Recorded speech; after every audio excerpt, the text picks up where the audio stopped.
প্রশাসনকে হাতে নিয়ে ক্ষমতা চিরস্থায়ী করতে চায় তাদের আমরা হুঁশিয়ারি করে দিতে চাই।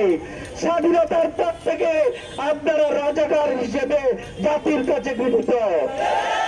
আজকে আপনারা কলস পাল্টিয়ে পথে পথে আহলে সুন্নতের শান্তিকামী মানুষকে খুন করে আপনারা সেই জায়গা দখল করতে পারবেন না। এদেশের লক্ষ কোটি সুফিবাদী শান্তিকামী জনতা রাস্তায় আছে, থাকবে। কারো গায়ে আঘাত করি নাই, কারো জানমালের উপর আঘাত করি নাই, কোন দোকানপাট ভাঙচুর করি নাই। আমরা 2014 সালে ফারুকী আন্দোলনে দেখিয়ে দিয়েছি, রক্ত দিয়েছি আমরা, কিন্তু কারো জানমালের উপর কোথাও আমরা দেই নাই, ঠিক কিনা বন্ধুরা?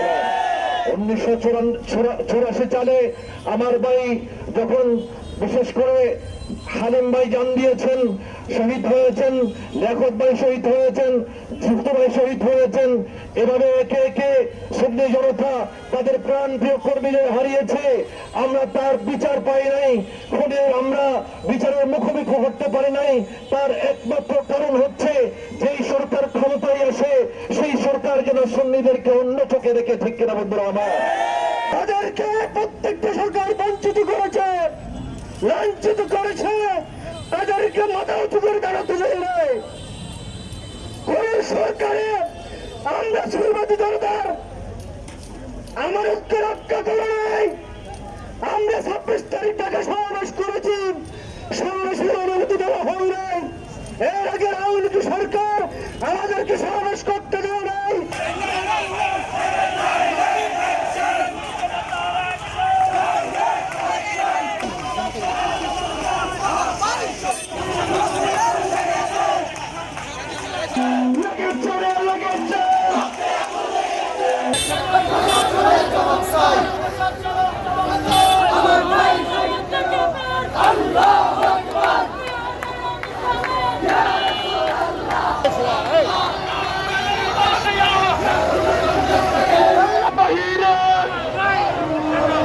Action! Action!